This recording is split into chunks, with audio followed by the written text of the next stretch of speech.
उत्तर प्रदेश में समाजवादी पार्टी को एक और झटका लग सकता है। महान दल के बाद जनवादी पार्टी भी सपा का साथ छोड़ सकती है। महान दल के राष्ट्रीय अध्यक्ष केशव देव मौर्य पहले ही लोकसभा में बिना शर्त मायावती को समर्थन देने की घोषणा कर चुके हैं। वहीं अब जनवादी पार्टी के राष्ट्रीय अध्यक्ष डॉक्टर संजय चौहान ने स्वराज एक्सप्रेस से खास बातचीत में कहा, सपा ने अगर अपनी भूल सुधार नहीं की तो वो सपा गठबंधन से हट सकते हैं। आगामी 2024 लोकसभा चुनाव नजदीक है। सभी दल अपने कील काटे दुरुस्त करने में लगे हैं। हमारे साथ जनवादी पार्टी के राष्ट्रीय अध्यक्ष हैं।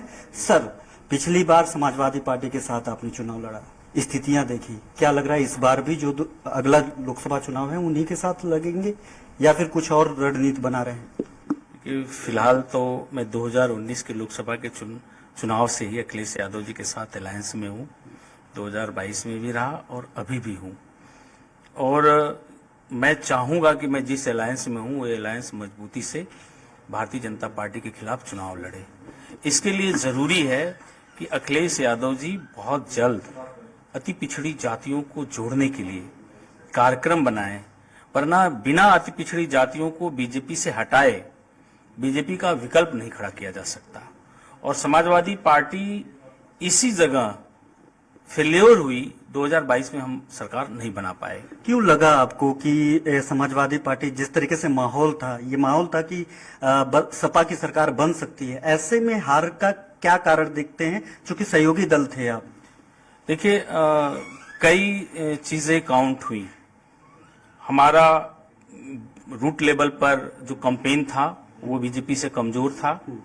हम अति पिछड़ी जातियों को भरोसा और विश्वास दिलाने में कामयाब नहीं हुए कि आपका सम्मान मेरे यहाँ सुरक्षित है, क्योंकि समाजवादी पार्टी के पीठ पर एक बड़ा धप्पा ये लगा हुआ है कि जब भी समाजवादी पार्टी की सरकार आती है तो समाजवादी पार्टी के जो मूल वोटर हैं उनकी गुंडई बढ़ जाती है और उनकी महत्वाकांक्षा का सबसे ज्यादा शिकार अति पिछड़ी जातियां होती है। वो चौहान है, लोहार है, कुहार है, नाई है, बिंद है, मल्लाह है, कश्यप है, प्रजापति है, जो छोटी छोटी जातियां हैं, इन्हीं पर इनके ज्यादातर अत्याचार होते हैं। ये इत्तेफाक आप भी रखते हैं?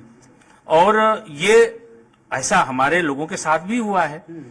लेकिन अखिलेश यादव जी के व्यक्तित्व में कहीं न कहीं दिखा कि पुरानी समाजवादी पार्टी की विचारधारा और व्यक्तित्व से हट करके अखिलेश जी का व्यक्तित्व है और ये सबको साथ लेकर के चलना चाहते हैं।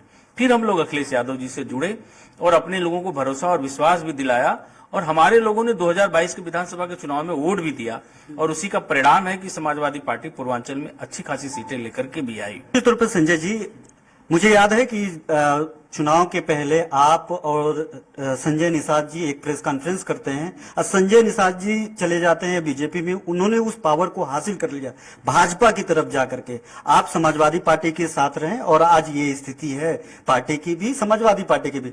तो आपने ऐसा निर्णय क्यों नहीं लिया कि अपने लोगों को सामाजिक समरसता दिखाने के लिए, समाज में आगे बढ़ाने के लिए, उनको उस पावर को दिलाने के लिए आपने ऐसा डिसीजन क्यों नहीं लिया जो संजय निषाद ले सकते हैं, वो संजय चौहान क्यों नहीं ले सकते? देखिए, संजय निषाद हो या ओम प्रकाश राजभर हो, ऐसे कई छोटे पार्टियों के लीडर हैं जो लोग अपने व्यक्तिगत हितों की राजनीति कर रहे हैं। उनकी कोई राजनीतिक विचारधारा नहीं है। हमारी एक राजनीतिक विचारधारा है, जनवाद है, डेमोनिज्म है। हम वामपंथी विचारधारा और सोच के लोग हैं जो चाहते हैं कि समाज से पूंजीवाद और फांसीवाद खत्म हो और देश में समाजवादी व्यवस्था लागू हो। उस सोच और उस समझ से राजनीति करते हैं। और भाजपा के विचारधारा में, आरएसएस की विचारधारा में न तो कहीं जनवाद है, न साम्यवाद है, न समाजवाद है। वहां सिर्फ पूंजीवाद है और फांसीवाद है, वहां सामंतवाद है, वहां गुंडावाद है, माफियावाद है, जातिवाद है। तो ये राजनीतिक से ज्यादा जो है ये इस सोच की लड़ाई है कि उनका अपना सोच किसके साथ मिल रहा है। बिल्कुल, और तो उस विचारधारा के अनुसार मैं राजनीति करता हूं और मेरी विचारधारा जिंदा रहेगी और मैं अपनी विचारधारा से अपना वोट तैयार करूंगा, अपना वोट बैंक तैयार करूंगा, तो एक मजबूत वोट बैंक आने वाले समय में खड़ा होगा। और वही वोट बैंक, ऐसा जरूरी नहीं है कि लंबे दौर तक भाजपा ही सरकार चलाएगी। हमारी विचारधारा और हम लोगों की सोच की भी सरकार आएगी। लेकिन अगर ठीक बात है, लेकिन अगर भारतीय जनता पार्टी की तरफ से आपको मूव करने का ऑफर दिया जाता हो, आपके सारी शर्तों को माना जाता हो, जैसे अन्य छोटे छोटे दलों का माना गया है, तो क्या आप जा सकते हैं? नहीं, मैं भारतीय जनता पार्टी की विचारधारा से इत्तेफाक नहीं रखता। मैं भारतीय जनता पार्टी की विचारधारा से कहीं न कहीं सहमत नहीं हूं और मैं अपनी विचारधारा जहां नहीं मिलती है मैं वहां खड़े होकर के राजनीति सिर्फ मंत्री, विधायक और सांसद बनने के लिए नहीं कर सकता। अगर इसके लिए किया होता तो मेरे पास बहुत विकल्प थे। उत्तर प्रदेश में आपका संगठन कहाँ कहाँ पर है और इसके जो आपके तरफ वोटर्स हैं वो लगभग कितने होंगे और कितनी अहमियत है इस वोटर्स के लिए आगामी 2024 लोकसभा चुनाव के लिए?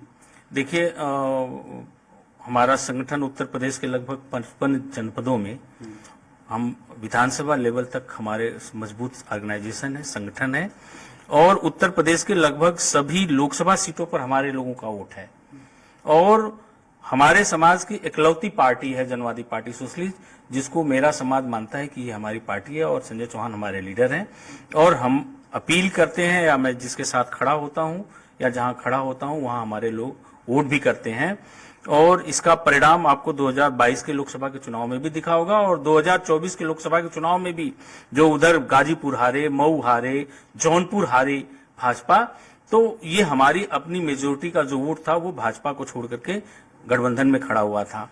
लेकिन क्या ये समाजवादी पार्टी को जो वोटर्स क्या क्लैश नहीं करते हैं आपके वोटर्स? जिस तरीके से अभी थोड़ी देर पहले आपने बताया कि जो ये अति पिछड़े जातियों को लेकर के शोषण करते हैं, ये गुंडागर्दी जो एक ठप्पा लगा हुआ है, तो ये क्लैश नहीं करता है? उसका नुकसान नहीं आपको होगा?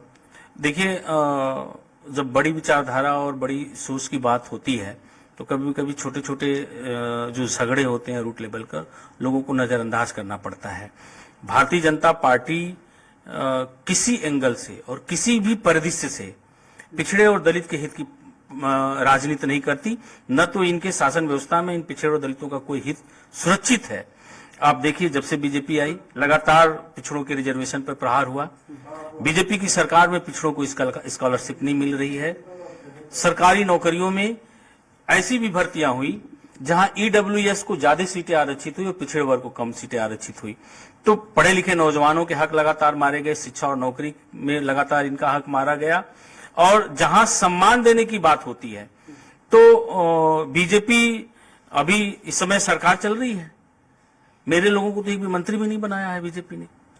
बहुत शुक्रिया बात करने के लिए। आपका साफ तौर पे कहना है कि अगर सोच, विचार और विचारधारा मिलता है और अगर अखिलेश यादव इस बात को लेकर के सचेतते नहीं है और पुरानी गलतियों को अगर दोहराते हैं तो वो इस नए गठबंधन की तरफ अपना रुख कर सकते हैं। कैमरामैन समर के साथ घनश्याम निशान चौरसिया, स्वराज एक्सप्रेस न्यूज, लखनऊ।